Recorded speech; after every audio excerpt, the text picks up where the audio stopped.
गुरु आह्वान के साथ आज के स्वाध्याय का क्रम हम शुरू करते हैं। ओम गुरुर्ब्रह्मा गुरुर्विष्णु गुरुरेव महेश्वर गुरुरेव परब्रह्म तस्मै श्री गुरवे नमः। अखण्डमण्डलाकारं व्याप्तं येन चराचरं तत्पदं दर्शितं येन तस्मै श्री गुरवे नमः।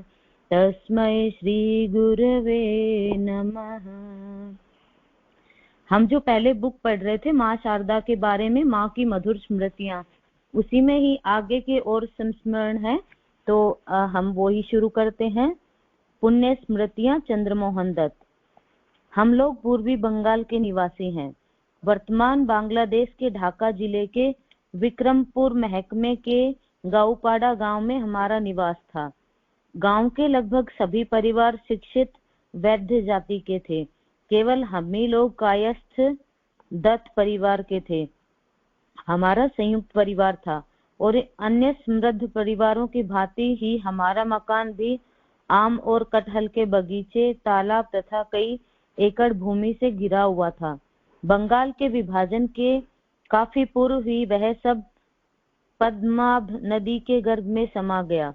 1910 ईस्वी में मैं नौकरी करने के उद्देश्य से कोलकाता आया। मेरी इच्छा थी कि स्वयं उपार्जन करके अपना खर्च चलाऊं। तब मेरी उम्र 30 वर्ष थी। परिवार में किसी बात पर मेरे स्वाभिमान को ठेस पहुंची थी, इसीलिए अपनी पत्नी तथा पुत्रियों को गांव में ही रखकर मैं कोलकाता में अपने बड़े भाई के पास चला आया। मेरे बड़े भाई काली कुमार दत्त मेरे कोलकाता आने के बहुत पहले से ही वहां रेल कंपनी में नौकरी करते थे और शोभा बाजार में ही किराए के मकान पर निवास करते थे।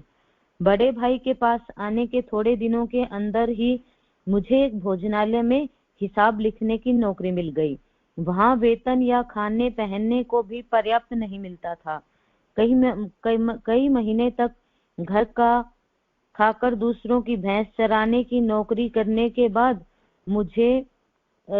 उसे छोड़कर मैंने स्वयं ही शोभा बाजार में किराए के एक कमरे में किराने की दुकान खोली।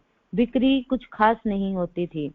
एक दिन देखा, दुकान के सामने ही चारदीवारी पर कोई काली शाही से लिखा हुआ एक पोस्टर लगा गया था, जिसमें लिखा था, आगामी रविवार को बेलूड़ मठ में भगवान श्री रामकृष्ण परमहंस देव का जन्मोत्सव मनाया जाएगा।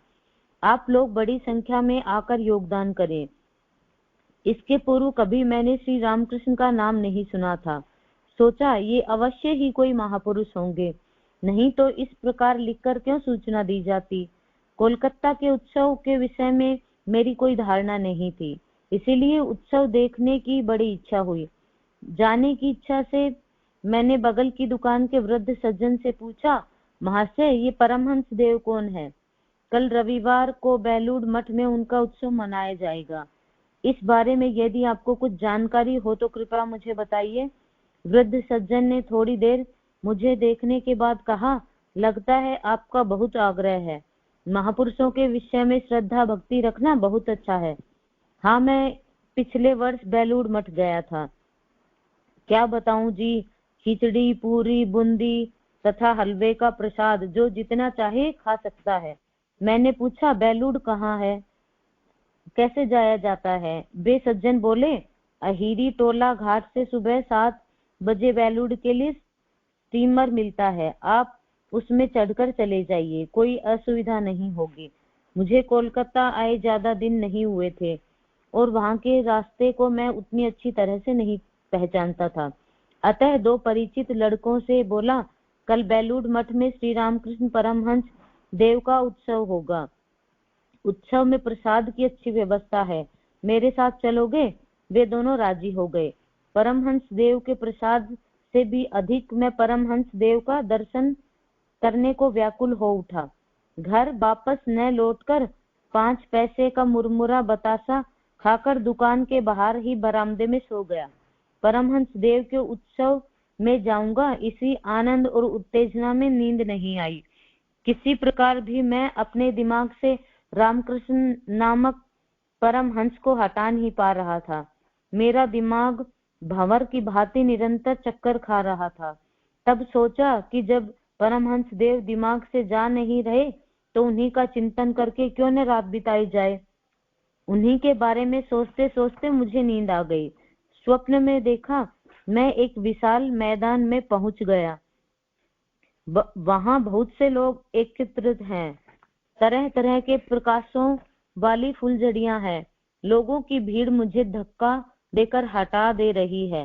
सहसा एक सांवले मोटे से व्यक्ति ने आकर मुझे जोर का धक्का दिया और मेरी नींद टूट गई। देखा कि पुलिस वाला मुझे धक्का देते हुए कह रहा था, अरे उठ उठ। मैंने पहरेदार पुलिस से कहा, क्या बात है, मुझे धक्का क्यों दे रही हो? पुलिस ने कहा, तुम बाहर क्यों सोए हो, थाने चलना होगा। मैंने कहा, यह बरामदा तो मेरी दुकान का ही है। इतना सुनकर तो कुछ कहे बिना ही चला गया। उन दिनों बाहर सोने पर पुलिस पूछताछ किया करती थी, पर संतुष्ट होने पर छोड़ देती थी। सुबह हुई। पिछली रात जिन दो लड़कों से बेलूर जाने की बात हुई थी, उनके घर जाकर उनसे मिला, लेकिन दोनों ने बताया कि वे नहीं जा सकेंगे। दुखी मन के साथ मैं अपनी दुकान पर लौट आया। दुकान पर आकर मैं दुविधा में पड़ गया, जाऊं या न जाऊं। इधर जाने की इच्छा भी तीव्र थी। स्वप्न देखने के बाद इच्छा और भी तीव्र हो गई, लेकिन रास्ता बिल्कुल अपरिचित था। अनजानी जगह में अकेले जाने का साहस भी नहीं हो पा रहा था। अस्तु निश्चय किया कि जाऊंगा। मन ही मन सोचा कि परमहंस देव का नाम लेकर निकल पड़ूं, फिर देखा जाए क्या होगा। हाट खोला। घाट पर गंगा स्नान करके एक चादर ओढ़कर रामकृष्ण नाम का स्मरण करते हुए मैं अहिरी टोला घाट की ओर चल पड़ा। घाट पर स्टीमर खड़ा था। भीड़ बहुत थी। सबको बेलूर मठ जाते देख मुझे भी साहस हुआ। 10 पैसे में वापसी टिकट खरीदकर स्टीमर पर चढ़कर सोचने लगा, अब यदि उत्सव देखने और प्रसाद खाने को मिल जाए तो कितना अच्छा होगा। सायरन बजा, स्टीमर चला। यात्रियों में अधिकांश स्कूल कॉलेज के छात्र थे। वे लोग श्री रामकृष्ण और स्वामी जी की जय बोलने लगे। उनकी जय ध्वनि से उद्दीप्त होकर मैं भी कहने लगा, जय रामकृष्ण देव की जय, जय स्वामी विवेकानंद की जय। जय ध्वनि करते हुए मुझे खूब आनंद हो रहा था। उस आनंद में मुझे एक दिव्य भाव की अनुभूति होने लगी। मन ही मन चंचलता और उद्विग्नता न जाने कहाँ चली गई थी। घंटे भर के भीतर ही स्टीमर बेलूर मठ के किनारे जा लगा। घाट पर खड़ी भक्त मंडली स्टीमर यात्रियों को देखकर जय ध्वनि कर रही थी, जय रामकृष्ण देव की जय, जय स्वामी विवेकानंद की जय। यात्रीगण भी उनके कंठ स्वर में अपना कंठ मिलाते हुए जय ध्वनि करने लगे। समवेत जय ध्वनि से वायुमंडल, आकाश सब मुखरित हो रहा था। गैरिक वस्त्र धारण किए एक दिव्य कांति वाले सन्यासी घाट पर खड़े थे। स्टीमर से उतरकर सभी यात्री बारी बारी से सन्यासी को प्रणाम कर रहे थे। वे सबसे कहते, जय रामकृष्ण। मेरे प्रणाम करने पर भी उन्होंने वही बात कही, जय रामकृष्ण। इसके बाद वे सन्यासी हाथ उठाकर नाचते हुए कहने लगे, जय रामकृष्ण परमहंस देव की जय। हम लोग ने भी उनके साथ रामकृष्ण नाम की जय ध्वनि की। तभी खोल करताल बजाते हुए लोगों का एक दल आया और उन सन्यासी को घेरकर जय ध्वनि करते हुए नाचने लगा।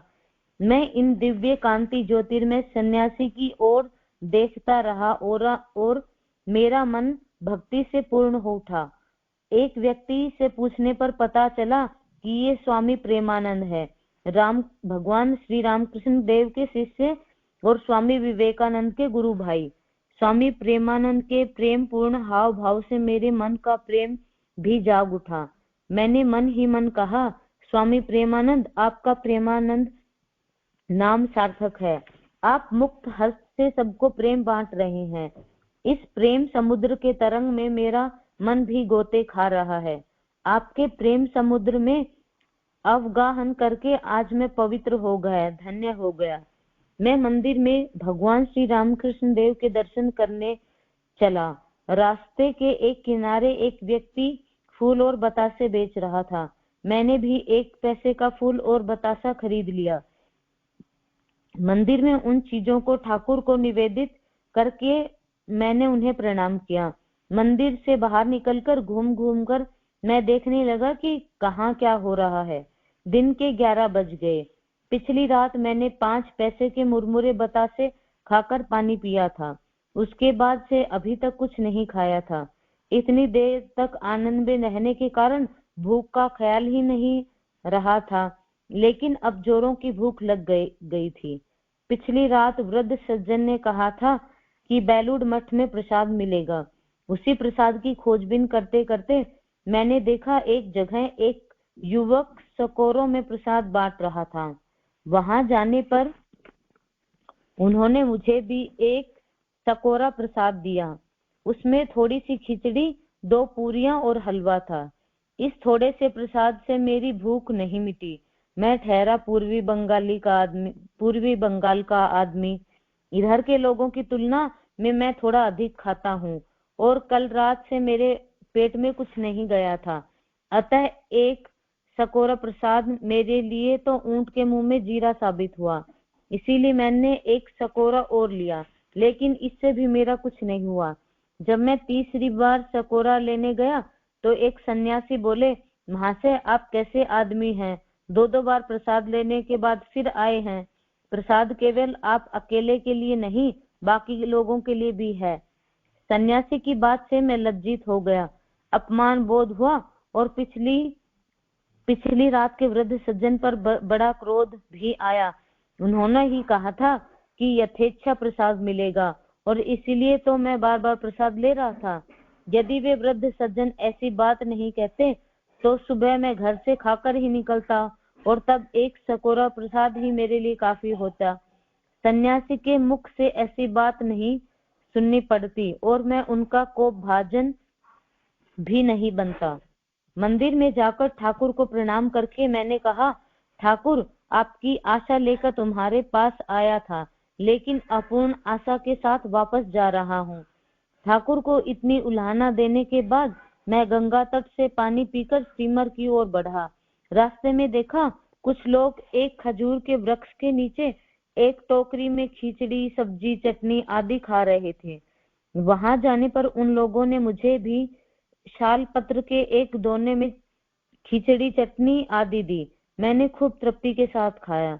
मैं ठाकुर को संबोधित करके बोला, ठाकुर मैंने आपको उलाहना दी थी कि मेरी आशा पूर्ण नहीं हुई। आधा पेट खाने की ही वह मेरी अपूर्ण आशा थी। ऐसा जान तुमने मुझे भरपेट खिलाकर मेरी आशा पूर्ण कर दी। अब सोच रहा हूँ कि तुम्हें उलाहना देकर मैंने ठीक नहीं किया।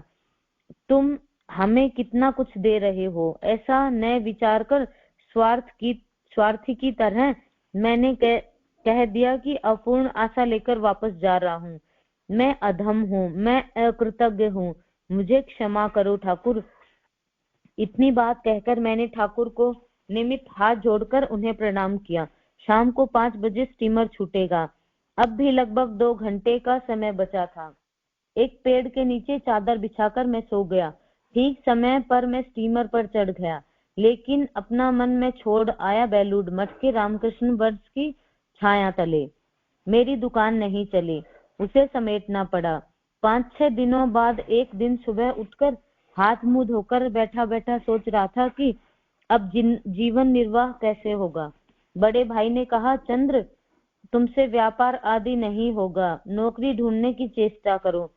अब तुम्हें रखना भी मेरे लिए संभव नहीं है। मैंने तो सपने में भी नहीं सोचा था कि बड़े भाई से ऐसी बातें सुनने को मिलेंगी। हम लोगों की गृहस्थी में बंटवारा हुआ नहीं था, तो भी बड़े भाई ने ऐसी बात क्यों कही? तो क्या बड़े भाई अलग हो गए हैं? मैं कुछ भी समझ नहीं सका। खाने पहनने पर ताना सुनकर अपमान से मेरे तन बदन में आग लग गई। बड़े भाई के मुंह पर कुछ कहा नहीं जाता। मैं सदा से ही जिद्दी रहा हूँ। मन ही मन प्रतिज्ञा की, मुझे आज ही नौकरी चाहिए।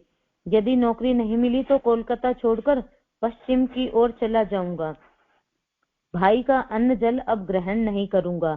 एक ओर तो जेठ की झुलझुलाती गर्मी और दूसरी ओर अपमान से मेरा सिर भी गर्म था। देह पर जो कपड़े थे उन्हीं को पहने और एक चादर लेकर मैं नौकरी की खोज में निकल पड़ा। संबल के रूप में जेब में केवल 5 रुपए थे। मैं गंगा के घाट पर गया और उड़िया पंडे से 1 पैसे का तेल खरीदकर सिर और देह में लगाकर स्नान किया। बचा हुआ 1 आना माँ गंगा को देकर बोला, आज ही यदि नौकरी मिल गई तो ठीक है, नहीं तो रेलवे लाइन के किनारे किनारे जिधर भी दृष्टि ले जाएगी पश्चिम की ओर चलता रहूंगा। इतनी बात कहने के बाद मैं घाट की सीढ़ियों पर बैठकर सोचने लगा। पेट में सुबह से कुछ नहीं खाया था, जोरों की भूख लगी थी। खरीद कर खाने को पैसे भी नहीं थे। जो था वह तेल खरीदने और गंगा जी में चला गया। एक मोदी की दुकान से चावल की भिक्षा मांगकर पानी के साथ खा गया। भूख थोड़ी शांत हुई। नौकरी के लिए कई दुकानों और दफ्तरों में घूमा, कहीं नौकरी नहीं मिली। अंत में नौकरी की उम्मीद छोड़कर मैं नीमतला घाट पर जाके बैठ गया। सोचने लगा क्या करूं। तभी याद आया कि बेलूड़ मठ में मैंने सुना था कि रामकृष्ण मिशन संकट में पड़े लोगों की सहायता करता है। मैं भी तो संकटग्रस्त हूँ। मेरे पास कोई नौकरी नहीं है, हाथ में भी पैसा नहीं है और रहने खाने की कोई व्यवस्था नहीं है। मैंने जो कुछ सुना था यदि मिथ्या न हो तो रामकृष्ण मिशन अवश्य मेरे कुछ व्यवस्था कर देगा। बेलूड़ मठ गया हूँ। यह भी सुना है कि बेलूड़ मठ में रामकृष्ण मिशन का मुख्यालय है, पर मैं यह नहीं जानता था कि रामकृष्ण मिशन की बेलूड़ मठ के अलावा अन्य कोई शाखा भी है या नहीं। डूबते को तिनके के सहारे के समान मैंने भी श्री रामकृष्ण को पकड़कर बचने का प्रयास किया। रामकृष्ण नाम लेकर मैं रामकृष्ण मिशन की खोज में निकल पड़ा। राहगीरों से पूछता रामकृष्ण मिशन कहाँ है, पर कोई ठीक ठीक नहीं बता सका। पूछते हुए चला जा रहा था। तभी एक सज्जन ने कहा, बाग बाजार में रामकृष्ण मिशन की एक शाखा है, मुख्यालय बेलूड़ मठ में है। आशा की किरण दिखी। बाग बाजार पहुंचकर एक सज्जन से पूछने पर बोले, रमाकांत बोस स्ट्रीट के बलराम भवन के कुछ सन्यासी रहते हैं, उनसे आपको जानकारी मिल जाएगी। रामकांत बोस स्ट्रीट में मेरे एक संबंधी रहते थे, कहीं वे मुझे पहचान न ले, इस भय से मैं सिर ढके चला जा रहा था। उस समय दिन के करीब 11-12 बजे होंगे। संबंधी के मकान के सामने से गुजरते हुए देखा। राजेन हाथ में कुछ लिए जा रहा था। राजेन की आर्थिक अवस्था बहुत अच्छी है। बड़ा बाजार में मसाले की दुकान है। बलराम बोस के मकान के पास जाकर देखा, एक हिंदी भाषी चौकीदार स्टूल पर बैठा है। मैंने कहा, मुझे सन्यासी से मिलना है। चौकीदार ने हिंदी में पूछा, कौन साधु के पास जाएगा? मैं तो किसी साधु को पहचानता नहीं था, किसी का भी नाम नहीं जानता था, इसलिए किसी साधु का नाम बता न सका। बोला, किसी भी साधु के दर्शन करने से ही होगा। मेरा रूखा सूखा चेहरा देखकर चौकीदार मुझे अपरिचित समझकर बोला, नहीं होगा, चलो भागो यहाँ से।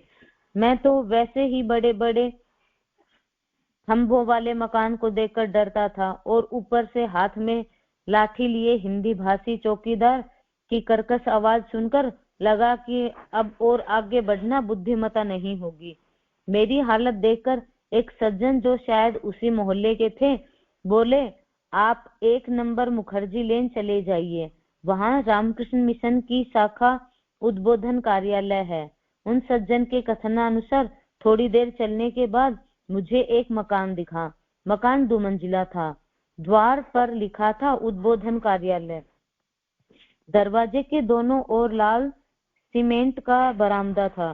कोई व्यक्ति दिखाई नहीं दिया। कार्यालय जानकर भी मैं भीतर घुसने का साहस नहीं कर पा रहा था, क्योंकि इससे पूर्व बलराम भवन के चौकीदार ने मेरा जो स्वागत किया था उसे मैं अभी तक भूला नहीं था।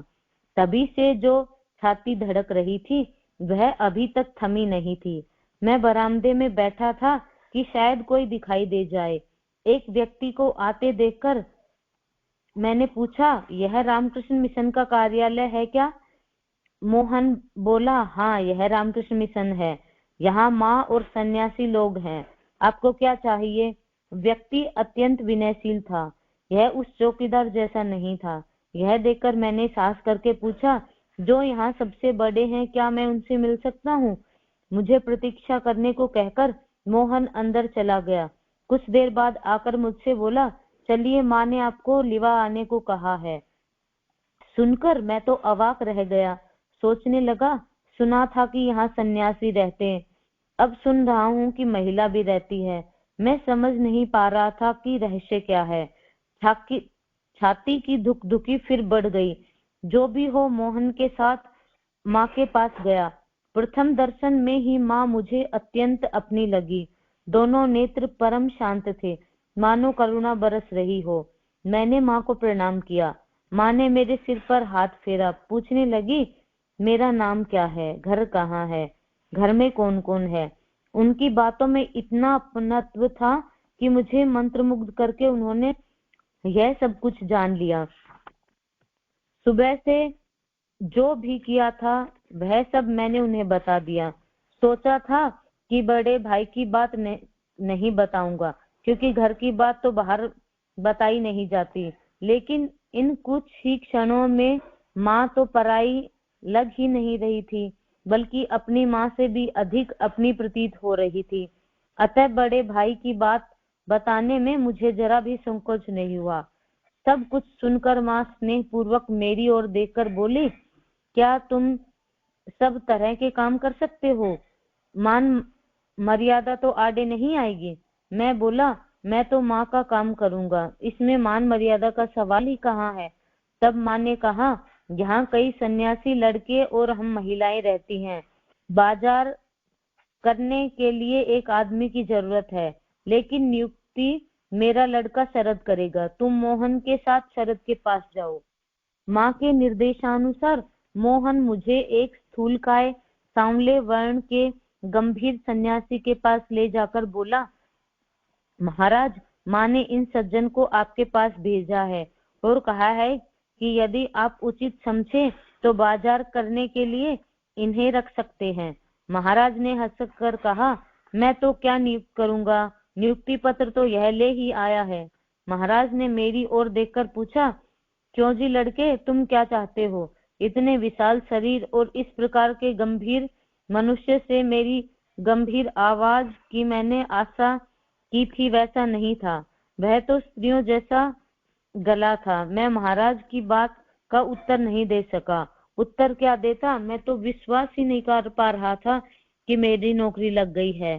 सन्यासी लोगों के साथ रहने की कल्पना इतनी जल्दी साकार हो उठेगी, मैं विश्वास ही नहीं कर पा रहा था। इसीलिए किंकर्तव्य विमूढ़ रह गया। महाराज ने फिर पूछा, तुम चुप क्यों हो? मैं कोई उत्तर नहीं दे सका, क्योंकि तब तक मैं अपनी सहज अवस्था में नहीं लौटा था। अपनी बात की पुनरुक्ति न करके महाराज थोड़ी देर मेरी ओर देखते रहे। फिर किशोरी नामक एक व्यक्ति को बुलाकर बोले, तुम लोगों ने कहा था ना कि एक आदमी की जरूरत है, इस लड़के को सिखा पढ़ाकर अपने काम में लगा लो। उसी दिन से मुझे माँ के चरणों में जगह मिली। जीवन में फिर कभी मैंने उन चरणों को नहीं छोड़ा। मुझे नौकरी मिली। महीना तय हुआ 10 रुपए। मोहन को लेकर मैं रोज बाजार जाता। कुछ दिन बाजार करने के बाद महाराज ने मुझे उद्बोधन कार्यालय की किताबें पैक करने और बिक्री करने के काम में लगाया।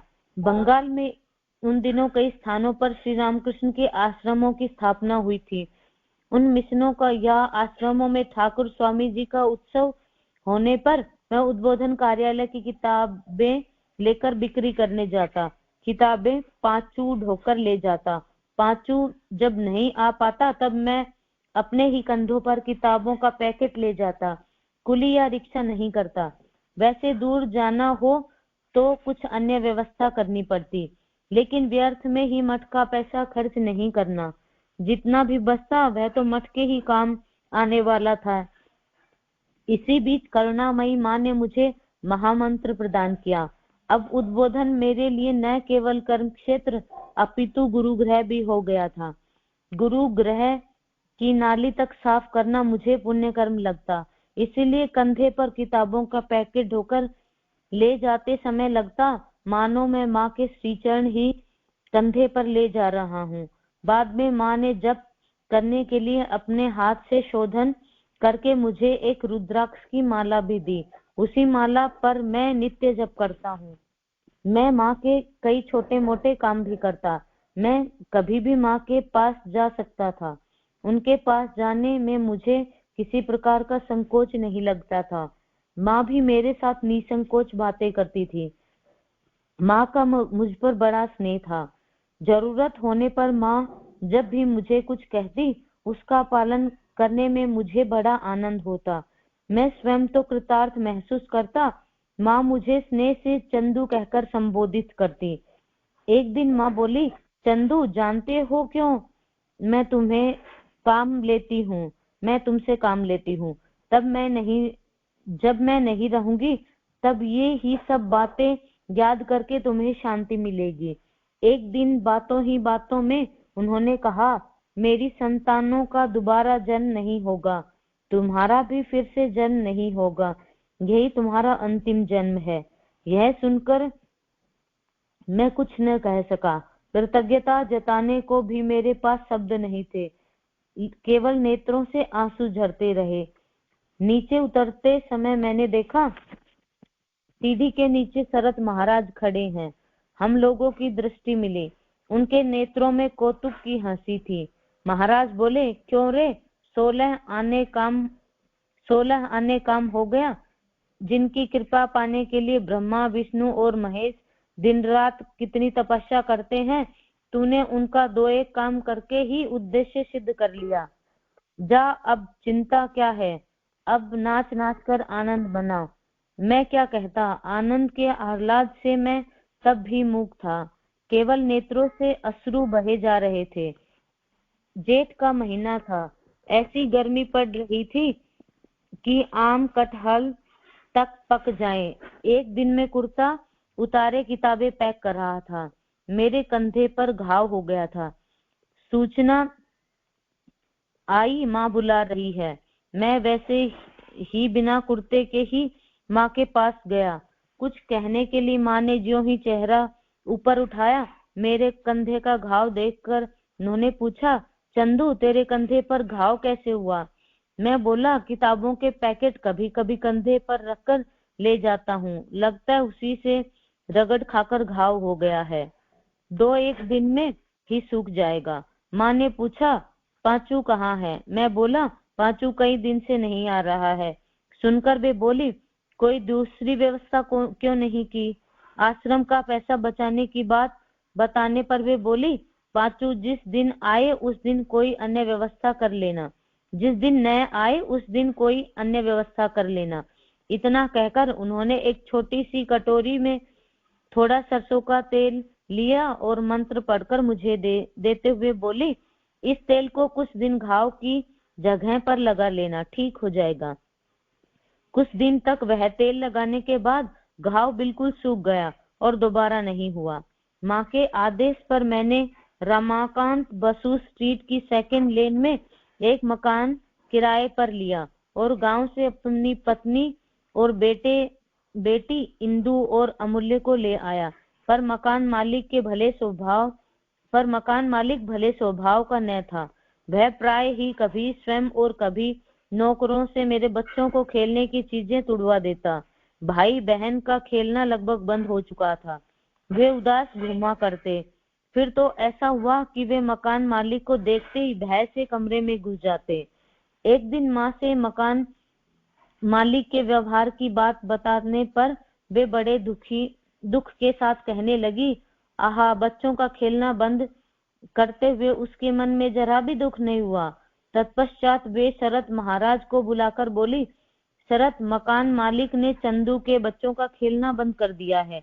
तुम एक जगह देखकर इसके लिए मकान बनवाकर उनके सिर छिपाने की व्यवस्था कर दो। ऐसा भी कहीं होता है कि बच्चे न खेले। माँ की इच्छा और शरत महाराज की चेष्टा से बाग बाजार के बोसपाड़ा लेन में 7.5 कट्ठे जमीन की व्यवस्था हुई। शरत महाराज ने सब कुछ किया। 3.5 कट्ठे के मकान और बाकी बची हुई जमीन पर साग सब्जी का उद्यान बना। मकान निर्माण के सारे खर्च और व्यवस्था की जिम्मेदारी शरत महाराज ने निभाई। मैं अपनी पत्नी और बच्चों को नए मकान में ले आया। दीवार पक्की थी और छत टीन की थी।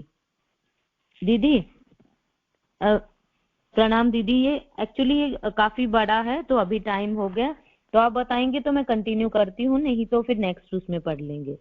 प्रणाम। जय गुरुदेव।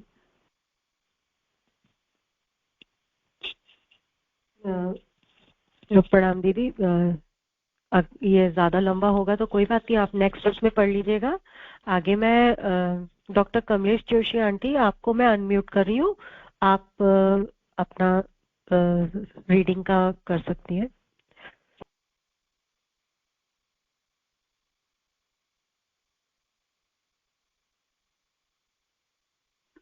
हाँ जी।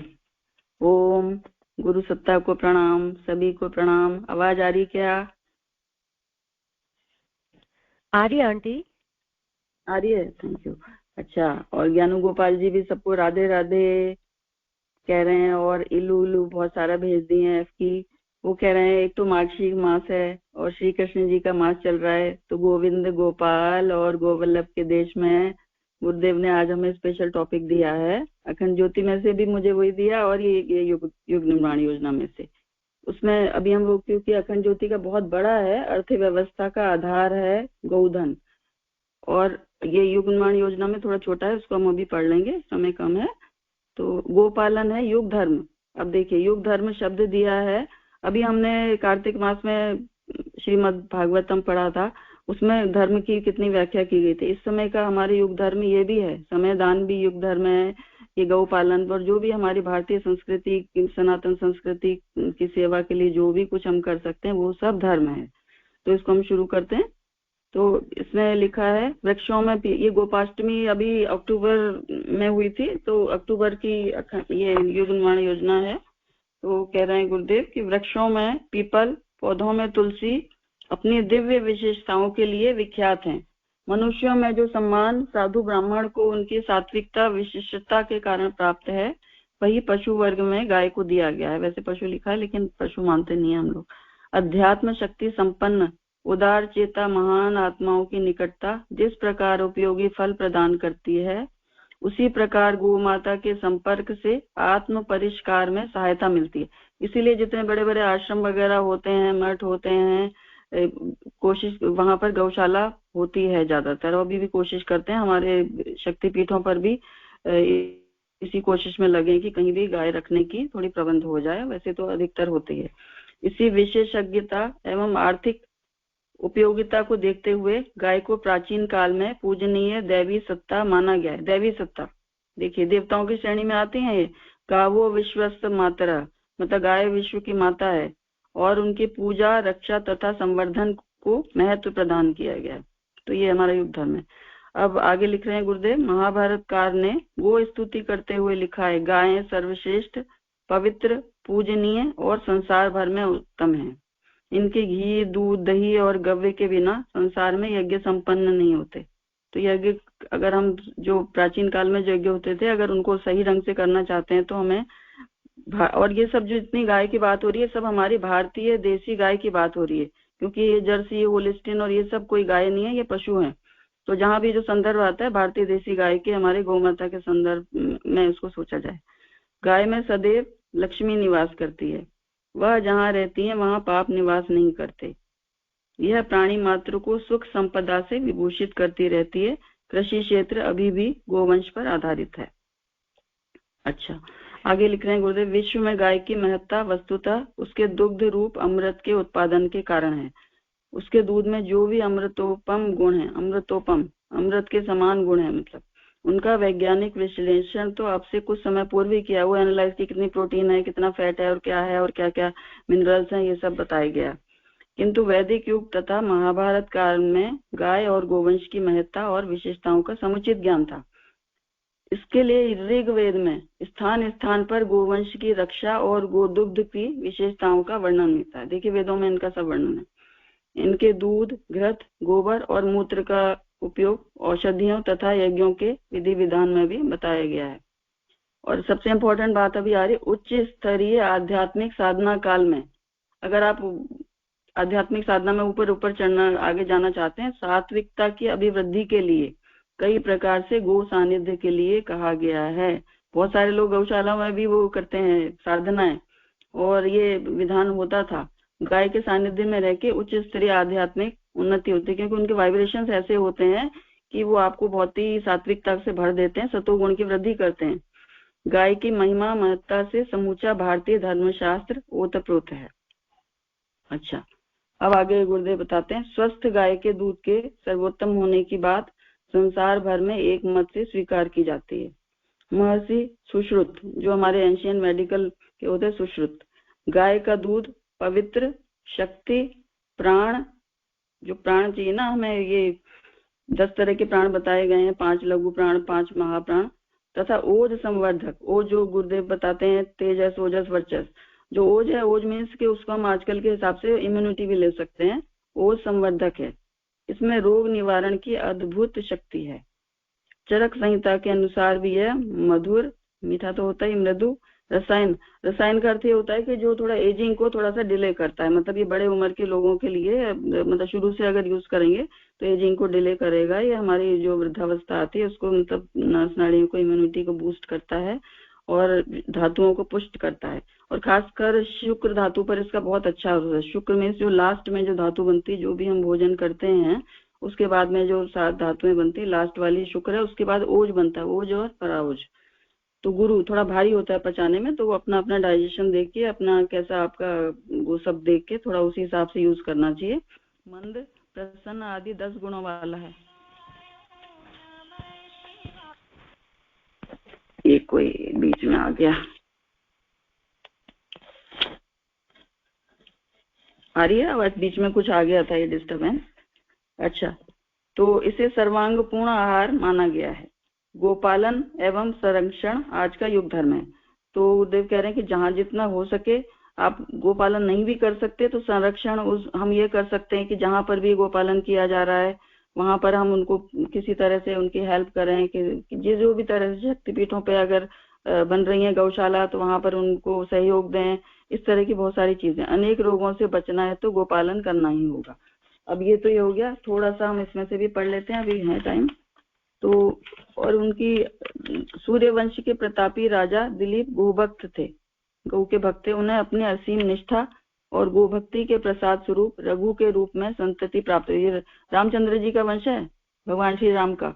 रघु के नाम से ही रघुकुल की पहचान हुई। और उन्हें जब गौ माता का आशीर्वाद मिला तब वो उनके यहाँ पर ये पुत्र उत्पन्न हुए और वो रघुवंश भारत में प्रतिज्ञा पालन का मापदंड बना और उसी से रघुकुल की पहचान हुई।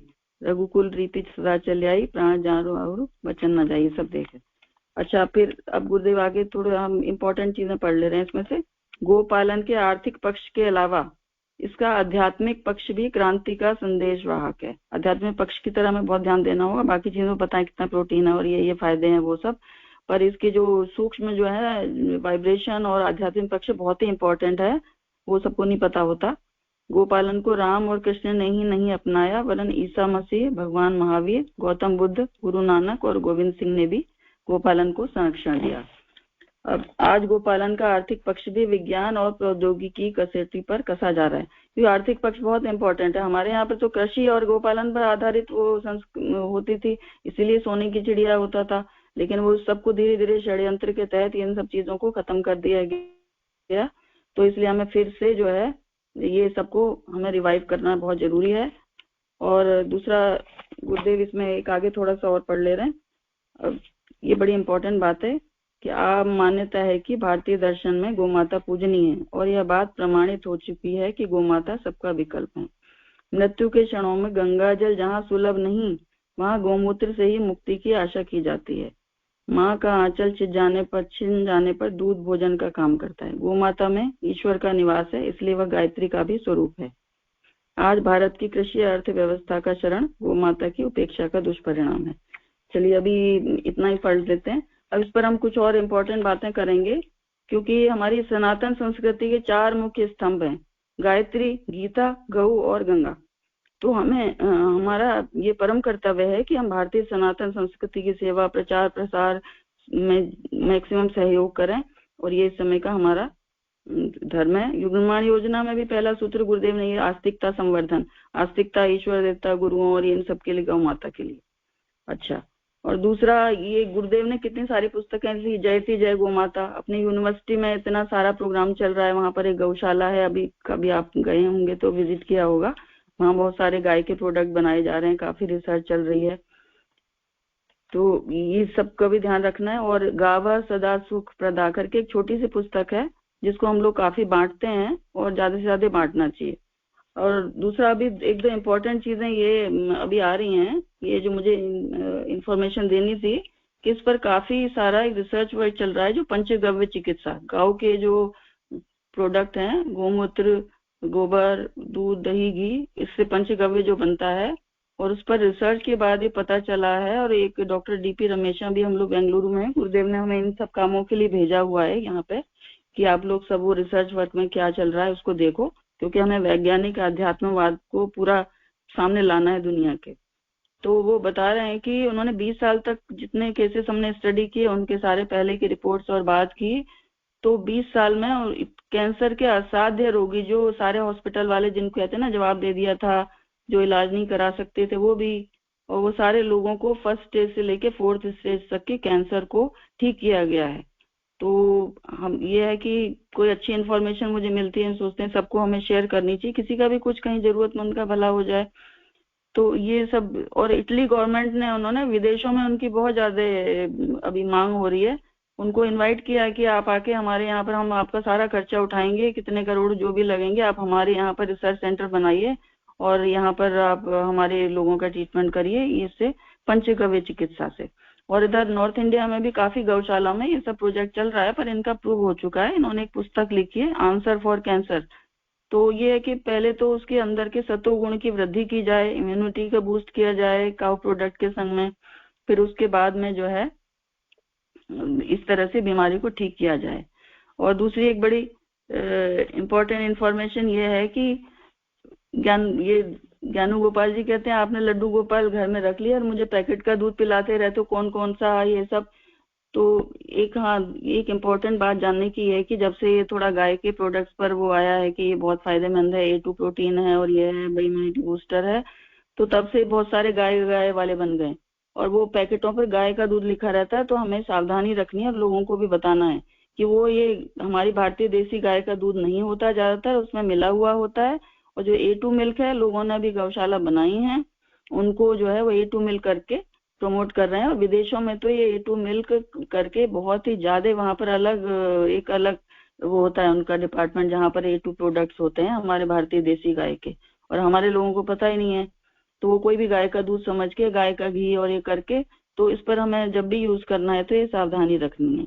और हमारे घर में बच्चे हैं, उनके लिए तो ये गाय का दूध अमृत है, क्योंकि आपने देखा होगा गुरुदेव भी लिखते हैं एक पुस्तक में कि गाय का बच्चा जो है पैदा होते ही जो है उछल कूद करने लगता है, स्फूर्ति और ये सब चीजें होती हैं उसके अंदर, एक्टिव होता है, और भैंस का पड़ा रहता है।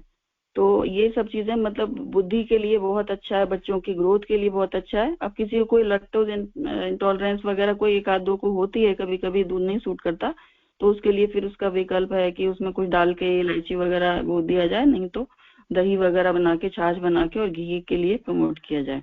दूसरा जो गाय है, और सबसे अच्छी बात है कि फिर उसके बाद अभी हमारे एक रिसर्चर हैं आंध्र प्रदेश में, उन्होंने 20-25 साल कम से कम रिसर्च करी इस पर, डॉक्टर कृष्णन कुछ नाम है उनका।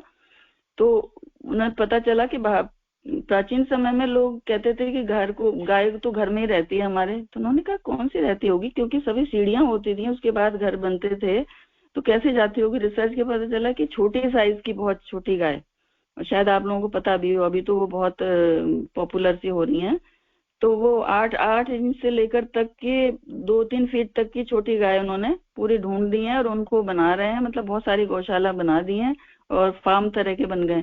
और विदेशी लोग उनके पीछे पागल हो गए, 5-5 लाख रुपए तक की वो छोटी गायों को ले जा रहे हैं, हमारे भारतीय देसी गायों को, क्योंकि उनको पता चल गया है कि ये तो बहुत ही पॉजिटिव एनर्जी देने वाली हैं। अभी ये जो इम्यूनिटी, इसके कोरोना काल में कितने लोग परेशान, वो काउ कडलिंग के लिए वहां पर उन्हें हजारों देने पड़ते हैं। काउ कडलिंग मतलब गाय को गले लगाने के लिए, क्योंकि उनके विकिरण बहुत ही सात्विक होते हैं, और जो कि वो उनके अगर कांटेक्ट में हम आते हैं तो वो जो है नेगेटिव एनर्जी को खींच लेती हैं। और वैसे भी गाय के इतने सारे वो हैं, पूरा एक अलग सब्जेक्ट है जिसमें आपका गाय का कंबल, गल कंबल, मतलब जो नीचे झालर से लटका रहता है उसको सहलाने से क्या होता है। और दूसरी एक इम्पोर्टेंट चीज, उसमें गाय के जो हम्प होता है एक शिवलिंग जैसा होता है ना पीठ पे ऊपर, तो स्वर्ण केतु नाड़ी होती है, वो उनके अंदर ये खासियत होती है कि वो उसको ब्रह्मांड से जो है सोने को, जो हवा में सब कुछ बिखरा होता है, उसको खींच के अपने दूध में देती हैं। दूसरी इंपॉर्टेंट उनकी ये खासियत है कि वो कितना भी जहरीला पदार्थ खिला दिया जाए, मतलब कुछ भी खा लें, लेकिन वो दूध में नहीं जाता है। तो ये बहुत ही खास बात है, और सब चीजें तो अलग हैं। तो छोटी छोटी गाय डेवलप हो गई हैं। अब लोग आजकल कुत्ते पालते हैं, इतने बड़े शेर जैसे कुत्ते लिए घूमते रहते हैं। तो हम लोग कोशिश करेंगे कि छोटी छोटी गायों को अब लोग घर में रखने लग गए हैं। तो फ्लैट में उन्होंने 3 तरह की अभी नस्लें तैयार की हैं। एक तो जो फ्लैट्स में इनमें चल सकती हैं, ये जो टाइल्स वगैरह में फिसलती नहीं है। दूसरी थोड़ी जनरल ऐसे घरों में। तीसरी वो जो इस पे आपके यहाँ पर अगर जमीन है, गार्डन वार्डन है, तो उसमें तो 8 इंच की तो मिनिएचर गाय इतनी प्यारी हम लोग देख के आए लग रहा है उनको छोड़ने का मन नहीं करे, इतनी सुंदर 8 इंच, 10 इंच, 12 इंच, 1 फुट की गाय, और दूध भी देते हैं 1-1.5 किलो।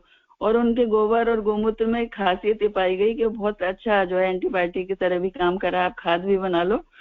तो हमें लोगों को इसके बारे में जानकारी भी देनी है, और हम कोशिश करेंगे जो लोग पालना चाहते हैं, अगर पेट रखना चाहते हैं घर में, कि कुत्ते भी लोग कहते हैं कि जी स्ट्रेस ठीक करने वाला होता है, वो ये होता है वो होता है, तो भैया गाय पालो। माँ बाप को तो घर से निकाल दिया तुमने और कुत्तों को अंदर कर लिया है अब कोई कुत्ते पालते हैं तो क्षमा करें, पर वो कुत्ते का स्थान हमारी संस्कृति में डेली के बाहर होता था। पालो, खिलाओ पिलाओ, सब करो, लेकिन अंदर आप गाय पालो, आपका वास्तु दोष मिट जाएगा, आपकी पॉजिटिव एनर्जी आ जाएंगी। और लोग पाल रहे हैं, वो उनके संग बच्चों की तरह रहती हैं, वो बिस्तर पर सोती हैं, खाती पीती हैं, घूमती फिरती, मतलब इतना पॉजिटिव एनर्जी से भरपूर कर देती हैं आपके घर को। तो ये क्या है। तीसरा है ब्राह्मी ग्रत के बारे में, जो घी के संग जो ब्राह्मी जो है जड़ी बूटी का जब संयोग, अभी मैंने बताया था ना कि वहां पे एक यूनिवर्सिटी में वो चल रहा है, पूरा रिसर्च वर्क चल रहा है, जो गुरुदेव ने हमें सरस्वती पंचक दिया था, उसका एक इंग्रेडिएंट है ब्राह्मी। तो ब्राह्मी ग्रत जो है वो बहुत ही अच्छे रिजल्ट्स आ रहे हैं उसके। और क्योंकि ब्राह्मी जड़ी बूटी जो ब्रह्म से संबंधित है, मतलब ब्रह्म की शक्ति है जिनको बोला गया है, और ये हमारे सहस्त्रार चक्र पर और आज्ञा चक्र पर, थ्रोट चक्र पर बहुत अच्छा काम करती हैं, बुद्धगया से संबंधित हैं, पहले भी बताया गुरुदेव ने, फिर भी शायद कुछ लोग नए हों। और देसी गाय के घी के संग में जब उसका कॉम्बिनेशन ब्राह्मी घृत बना के किया जा रहा है तो बहुत ही कमाल के रिजल्ट आ रहे हैं। क्योंकि बड़ी उम्र में जैसे स्मृति, थोड़ा मेमोरी कम हो जाती है, ये वो सबके लिए है वैसे तो, पर बड़ों के लिए बहुत ज्यादा फायदेमंद हो रहा है। तो ये कर रहा है धी माने बुद्धि, धियो यो न प्रचोदयात् बोलते हैं ना, धृति, रिटेनिंग पावर। हमने सुन लिया, अभी कुछ भी पढ़ रहे हैं हम लोग, पर उसको हम धारण नहीं कर सकते, रिटेन नहीं कर पा रहे। तो धृति बढ़ाने वाला, स्मृति, मेमोरी बढ़ाने वाला है, और ये बहुत बड़ी आयुर्वेदिक औषधि है। तो अब हम लोगों का परम कर्तव्य यह है कि हम जितना हो सकता है गाय के, अब हम क्या कर सकते हैं, लोग कहेंगे कि जी हम क्या करें, ये है वो है, तो ये कर सकते हैं कि जहाँ पर भी गौशाला बन रही है उनको वो करें, गाय के प्रोडक्ट्स का हम ज्यादा से ज्यादा इस्तेमाल करें घर में।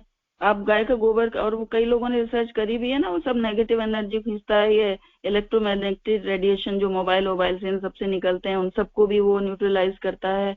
तो कुछ ना कुछ गाय का लाके रखें। जो हमारे छोटे छोटे यज्ञ कर रहे हैं वहां पर उनको ज्यादा से ज्यादा प्रमोट करें कि भाई इसके गाय के गोबर से आप यज्ञ करो डेली। तो यज्ञ जो लोग कराने जा रहे हैं वो लोग इसको ज्यादा से ज्यादा प्रमोट कर सकते हैं, वहां पर लोगों को बता सकते हैं इसके बारे में। जहां भी आप जनसंपर्क कर रहे हैं वहां पर हम लोग इसके बारे में भी बताएं। और वो छोटी छोटी पुस्तकें हैं, गावा सदा सर्वदा सुखप्रदा, बहुत छोटी छोटी रखी हुई है गुरुदेव ने, तो उन सबको हम बांट सकते हैं, उस पर हम भाषण बता भी सकते हैं कि क्या करना है। और जो लोग बना रहे हैं उनके प्रोडक्ट्स को हम कहाँ कैसे कंज्यूम करें या लोगों तक पहुंचाएं, ये कर सकते हैं। अपने घर में कैसे यूज करें, इन सब चीजों पर बहुत ज्यादा हम लोगों को कोशिश करनी पड़ेगी कि गुरुदेव ने इसको योग धर्म कहा है। तो और बस ये सावधानी ये रखिए कि वो कहाँ की प्रोडक्ट जो भी है वो कहाँ बन रहा है कैसा, क्योंकि ये अपने गौशालाओं में जो बनते हैं वहां पर घी वगैरह, वहां तो बहुत ही सात्विक ढंग से पूरा माता की तरह उनको सम्मानित करके पूरी उनकी केयर के संग में प्रोडक्ट बन रहे हैं, तो इसीलिए वो पॉजिटिव एनर्जी और सतोगुण से परिपूर्ण है। तो लेकिन ये भी देखना है, क्योंकि अब ये समय इसका युग आ गया है तो सब कॉमर्शियल हो गया है, तो कहीं से हम लोग लाते हैं, जो लोग जहाँ भी रहते हैं, अगर वहाँ पे आपके आसपास कोई गाय पाल रहे हैं वो हैं, तो वहाँ पर आप पहले जाके देखें क्या मामला है, कैसा है, किस ढंग से पाला जा रहा है, वो भारतीय देसी गाय है कि नहीं। आसपास अगर कहीं प्रबंध हो सकता है तो हम गाय के प्रोडक्ट को, दूध वगैरह को, दही को, जो भी है ला के यूज करें और उसके सभी तरह के लाभ मिलेंगे। हाँ, वो अगर कोई दिक्कत है तो आप आयुर्वेदिक डॉक्टर से कंसल्ट करके कितनी मात्रा में लेना, एज मेडिसिन तो उसको लिया ही जा सकता है और लेना ही चाहिए। दूसरा, ये जो पंचगव्य घृत है ये सभी लोग यूज कर सकते हैं, उसको आप नाभि में लगाइए और नाक में डालिए 2-2 बूंद, क्योंकि ये जो कैंसर पर रिसर्च कर रहे हैं डॉक्टर डीपी रमेश, उनकी पुस्तकें सब हम लोगों ने पढ़ी, तो मेनली उसमें ये भी कर रहे हैं, औषधि तो दे रहे हैं वो गोमूत्र और पंचगव्य के से रिलेटेड सारी, लेकिन वो ये सब करा रहे हैं कि नाक में 2-2 बूंद डालिए और नाभि में लगाइए, कि नाभि से सब जगह पहुंच जाता है, 72,000 नाड़ियां होती हैं, और नाक से ये ऊपर के ब्रेन के ऊपर के हिस्से के लिए बहुत अच्छा काम करता है। इतना काम कर सकते हैं एज मेडिसिन। उसको गाय के घी को यूज कर सकते हैं, दूध दही में से जो आपको जैसा सूट करता है वैसे करिए। तो ये सब अभी टाइम हो गया है, इसलिए हम फिर कभी बाद में करेंगे। अगर कुछ समय है, कुछ पूछना हो किसी को तो वो हम कर सकते हैं। और दूसरा, अब ये सब चीजों पर हमने बहुत ज्यादा ध्यान देना है जितना हो सकता है। ब्राह्मी घृत आप वैसे भी लाके यूज कर सकते हैं, अगर आप वो रिसर्च वर्क नहीं कर सकते, दूर है सब है। और पंचगव्य घृत को यूज कर सकते हैं, गाय का उस तरह का यूज करते हैं। और ये पुंगनूर गाय, उनका छोटी गाय जो वो पुंगनूर नस्ल की गाय है जो आंध्र प्रदेश में पाई जाती थी, अब उनकी बहुत सारी गौशाला बन गई हैं, तो उनका देखिएगा उस पर गूगल पर सर्च करके, इतनी सुंदर, जो पाल सकते हैं अपने घर में गाय पालें और पूरा सात्विक ढंग से अपना गोपाल जी को भी पालें, को भी खिलाएं और गाय माता को भी पालें। तो अभी समय हो गया, तो हम सब परम सत्ता गुरु सत्ता से जुड़े रहें, उनसे प्रेरणा, शक्ति, सामर्थ्य, आशीर्वाद प्राप्त करते रहें। यही सब शुभकामनाओं के साथ सबको प्रणाम, धन्यवाद। और लाडले ज्ञानू गोपाल जी तो सबको राधे राधे, इलू बहुत सारी एफ के दे दिए उन्होंने, आज बड़े खुश हैं वो। तो भारतीय सनातन से हम लोग जुड़े रहें, उनकी सेवा करते रहें, गुरुदेव का आशीर्वाद प्राप्त करते रहें। सबको धन्यवाद, प्रणाम।